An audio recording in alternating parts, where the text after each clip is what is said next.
What's up, guys? So, I've got a Grom, which you guys haven't seen yet, but I want a mini bike to have a bigger motor, I guess. I was gonna get the 79cc Predator, but then I was like, yeah, we should probably go a little faster than that. So, I got a 212, and we're gonna unbox it now, and then we're gonna see if we can figure out a way to get it in here and get it mounted today at least. So let me hand the camera over and I'll get this unboxed.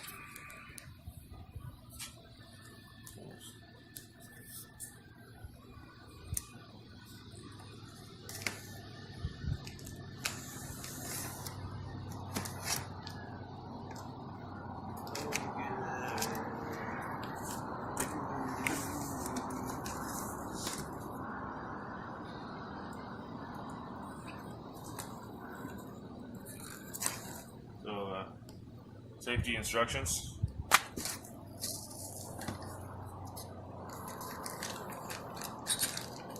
Plug wrench.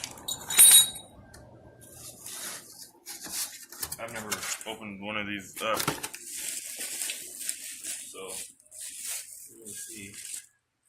Yeah, there's that. Add oil, put gas. Get it out of here.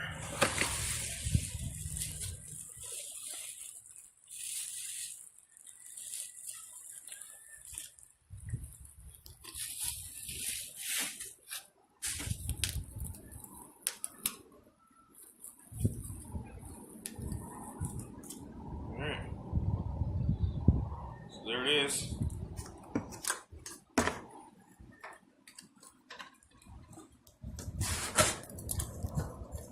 Let me put everything back in here, all the garbage.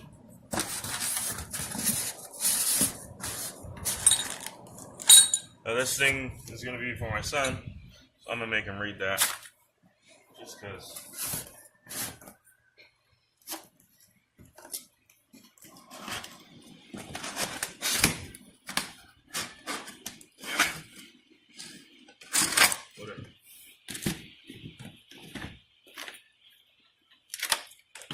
So there's our motor.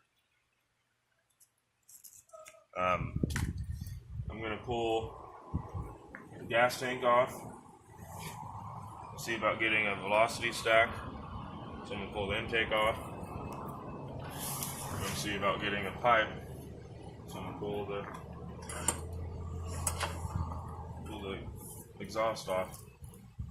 Now, what's going to be fun figuring out on the bike, because it's going to go like this and it spins just like that, so the crank has to be on this side, so does the sprocket and the chain. There's no sprocket on this side, so we're going to have to, let me turn this around here.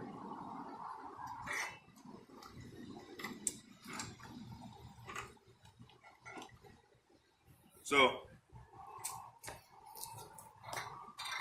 I'll have to figure out a way to mount it over there, but I think I can just turn these wheels around and I'll be fine. So I think I'm going to do that first, and then I'm going to pull the gas tank, the intake, and the muffler off of the motor, and I'll be right back. Alright, I got the tires turned around,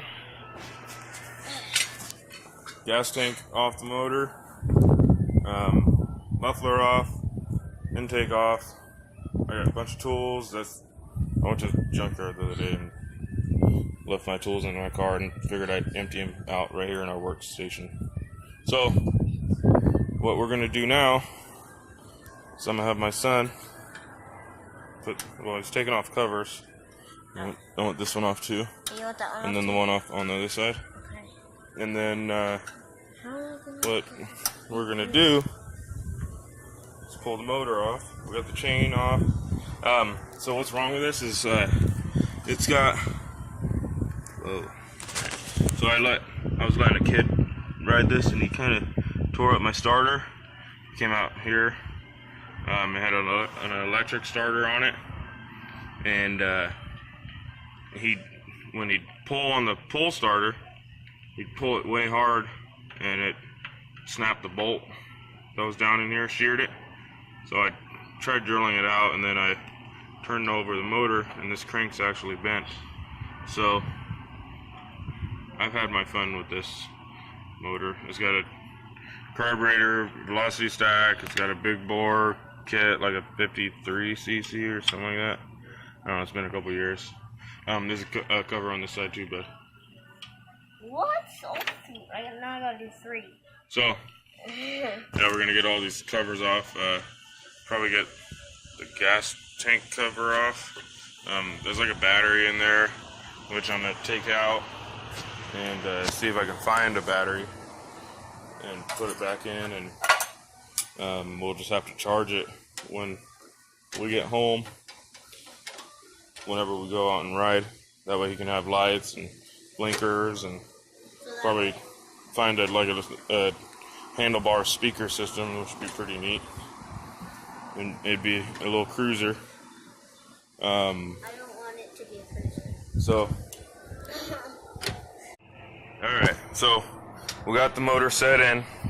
We're not going to be able to mount it until we get our clutch and chain. So we took the gas tank cover off.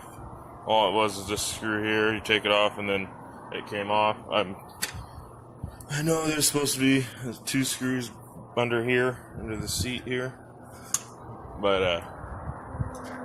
I left those off so that we get quick release action. Now the gas tank is right here. That was under that, and it needs to be cleaned out. And then I'm gonna go Monday. Today's Saturday. I'm gonna go Monday, see if I can get another grommet, probably off an Echo. I think Echo has one that, like Echo weed eaters, they have one that only has 1 hole. And if I can get one, I'll just make the hole bigger, and then get some more of this fuel line here and run it up into it, and that'll be the best way to do it. And like this, I'm not going to replace this whole fuel line. I'm just going to run a fuel filter here, and then have the rest of the line go up to the gas tank, which is right here. So all I need is about another foot of line, if that. And so yeah, it'll be rocking and rolling. But I got a steel plate here. Grab that.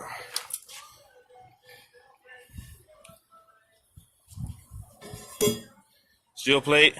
Not sure how thick it is. It's pretty thick though. 1/4 inch. It's yeah, 1/4 inch. So yeah, I think that'll do. So I'll cut this plate out. Probably just leave that plate in. You know, it's not really hurting anything. And then I'll cut this plate down to size and put it in. But I'm not going to be able to do that, so you guys have to come back for the next video, and I'll be able to do that then, and I'll show you all how to do that. Right now, what we're doing is I had my son pull the headlight off here and chase the wiring back. I'm actually going to have him pull these turn signal lights off and pull them out. Take them off. We don't need them. We're going to go get like an 8-inch light bar and install it right there. And then for the back, I'm going to see if someone has a Honda Grom brake light. And I can use turn signals for the street. And I'll grab a license plate, a dealer plate, and I'll be fine. I'll use hand signals as turn signals. And I'll use this button here as a brake light, as my brake light switch. And I'll get another battery, probably rob my son's battery out of his quad somewhere, wherever it is, for now. until I get another battery. So, yeah, we'll get all this wiring out of here, and then I'll get this engine off. Oh, actually, here's what I did I got the throttle hooked up. So, I turn the handle here, and it works there. What I did is use the cable here, run it in, you loosen that screw there, and then you loosen this screw here, and you loosen this bolt here, 10 millimeter. I'm gonna take this plate off because I don't like it. And I was telling my wife that we're gonna gusset this thing probably from here to here, and then run like a little chunk of steel there on both sides, and then probably, I don't know, maybe from here to here, just to really strengthen it up and make it nice and stiff. This motor is gonna be a little more powerful than the one that was in it. The other one that was in it is probably a horsepower, if that, probably one. So this is gonna be fun. I'll get all those wires off, and then I'll show you what I took out when I come back. All right, everyone. So I'm back. So actually, that was Saturday. That last little bit you saw. Now today is Monday. So here's what I got done. I've got the fenders off, sissy bar off, the rear swing arm off, pretty much everything except for the front forks. And I took a lot of the wiring out of there. Charging system, starting solenoid, all the battery wire. I'm gonna redo all that. So here's what I got here. Okay. So I got the starting wire, which is what starting switch, which is what I'm gonna use for my rear brake light whenever I hit my brakes. Or maybe I'm not too sure, because there actually is a switch here. See that wire right there is for this brake, the rear brake, and it should give me power. I haven't tested the wires yet. I got my gauge wires. This is turn signals, headlight, speed, and then battery power. And I'll wire up a new battery to this and see if I can get everything going, hopefully in the next week or so. So there was a plate down in here, a motor mount plate. I just cut that out. See the pieces there? That is really hot. I just got done welding this. So yeah, it's really, really hot. So I'm gonna sand this frame down, and I'm gonna paint the frame a gloss red, and then everything else is gonna be flat black, except for what's chrome and the forks and wheels and tires, or wheels. So yeah, this is where I'm at now. Please like and subscribe if you like it so far. This will be a 210 build, and we're gonna go fast with it. Thank you guys for watching. Much appreciated.